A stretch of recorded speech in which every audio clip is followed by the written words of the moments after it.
We're joined now by Senate Armed Services Chair Carl Levin of Michigan and House Homeland Security Chair Peter King of New York. Thank you both for joining us this morning. I'm going to start with you, Senator Levin. How serious is this situation in Israel?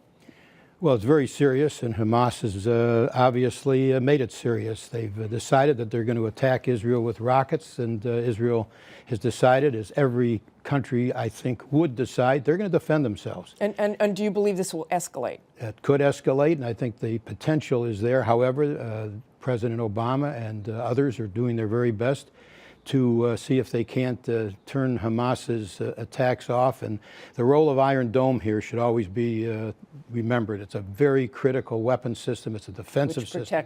Protects Israel against these rockets. It's had a 90% success rate. And the President and Congress here are entitled to, I believe, a lot of credit for providing that system to Israel. It's a very effective system. Congressman King, I want to ask you whether you believe this will turn into a ground war, and should it? Is it the only way to stop those rockets? Well, let me start off on a bipartisan note. I fully agree with Senator Levin. Israel is our main ally in the Middle East. Israel has the absolute right to defend itself. All of us, Republicans and Democrats, should stand with the president in supporting Israel. And quite frankly, I'm not the military expert.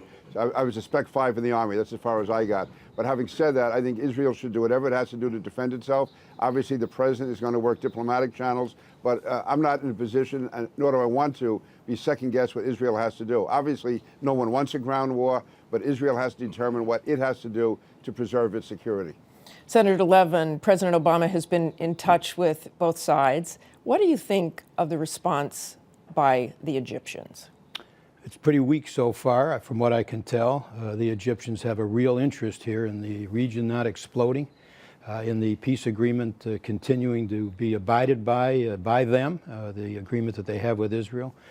But I think that they're going to have to take some very serious steps diplomatically to make it clear to Hamas that they're going to lose support in the Arab world if they continue these rocket attacks on Israel. I want to move to another hot spot in the world, Libya, and certainly Benghazi. Last Friday, we had testimony from David Petraeus and others about Benghazi. You, Congressman King, have been very critical of UN Ambassador Susan Rice. You were critical in TV appearances right after the attack on September 11th. Let's listen to that. Either Ambassador Rice was deliberately misleading the American people, or she showed and demonstrated such a lack of knowledge and sophistication that she shouldn't hold that position anymore. Now, during Friday's hearings, David Petraeus, and we'll get to other incidents with other news with David Petraeus later, but David Petraeus basically said he knew it was a terrorist attack and that those points were taken out of Susan Rice's talking points. So do you feel differently about Susan Rice now? No, first of all, as far as General Petraeus, what was clear was that the intelligence community had this right, and they put together talking points, and somewhere after it left the intelligence community, somewhere in the administration, there was very vital language taken out. Now, Susan Rice, though, I would hope, if she's going to go on national television, is going to rely on more than unclassified talking points. She, as but if the information wasn't in the talking points, what is she supposed to do? Well, as UN ambassador, she had access to all the classified information from the State Department. She certainly could have gotten a classified briefing. She would have sat down with the National Security Council, and she would have known that those talking points had been watered down, and she could have caveated that in her statement, which she didn't. She left a clear impression that this was a spontaneous demonstration based on the video.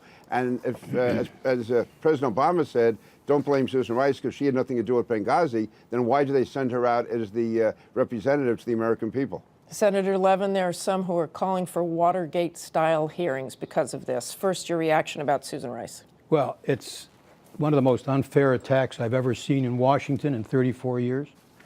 Susan Rice was using the unclassified talking points which were provided by the intelligence community. They were a consensus report. David, why didn't they send out Hillary Clinton? Tell me why they didn't send out the Secretary of State. Shouldn't she have been out there? That's not the issue. The issue is whether or not Susan Rice should be pilloried for using intelligence report, which David Petraeus signed off on, which the DNI, the Director of National Intelligence, Mr. Clapper, signed off on. Were they part of a cover-up? Did they do something wrong? Ask them. They told us. Look, we were there. Congressman King was there for 2 days of hearings. He says she should have asked more questions. She shouldn't just go out and read talking points. Well, you mean she should look at the other intelligence? Should David Petraeus have looked at the other intelligence? Of course. He's the head of the CIA. Should the head of the Director of National Intelligence, he has access to the intelligence. They all had access to the intelligence. But this is the key, Martha, and I want to hear Representative King deny it. Those talking points were signed off on by Petraeus and by Clapper. Does she not have a right to rely on? Congressman King, very quickly on this.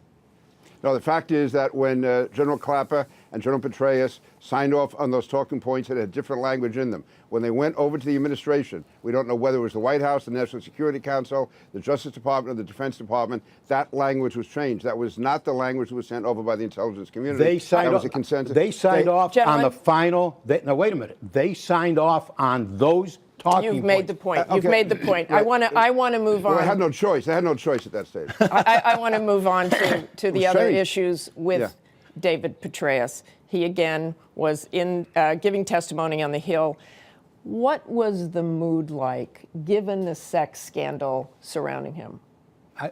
We felt, I think, that he has been a person who has provided great service to the United States, and that the mistake he made was a personal mistake. It was not a public mistake. It was a personal mistake. I sat down with House Minority Leader Nancy Pelosi. We'll hear more from that interview, but let's listen to what she said about this. So you don't think he should have resigned? Well, that was his decision. That was his decision. My only interest... But if you just think it's a personal matter, why should he resign? Well, what happens in his life is not my business. What happens on the internet is, I think, stupid. But those were decisions that he made. I think he did something that wasn't good, and he made the honorable decision to resign. Congressman King, should he have resigned? I think all the factors, yes. I have a great regard for General Petraeus. I consider myself a friend of General Petraeus. And he's handled himself with great dignity and class over the years. He's been an outstanding leader. Obviously, mistakes were made here. I think we have to reach a stage, though, when you think of so many leaders in the past who have had sexual indiscretions and they stayed in office in the modern world in which we live, I guess it's almost like zero tolerance for any type of sin. But I come from a tradition that believes in original sin. None of us is perfect, but I guess in the world in which we live today, with the internet, it would make it difficult for him to stay on. But it really is the nation's loss, losing David Petraeus. Senator Levin, shouldn't there be some line? David Petraeus, I know we're all talking about him as a great general. He was the CIA director. Shouldn't there be some line where someone should resign and we say that's not acceptable? Well, the behavior is not acceptable. It's personally unacceptable behavior. But in terms of the public nature of it, there's no indication that there was a violation of our intelligence rules, that he divulged classified information to anybody. There's none of that. It's a very personal decision. I'm sorry that it came to that point, because I think we've lost somebody who really made a contribution. I should point out this is not over. The CIA is also looking into this, but thanks to you both. And Chairman King will be answering the questions you submitted on Twitter.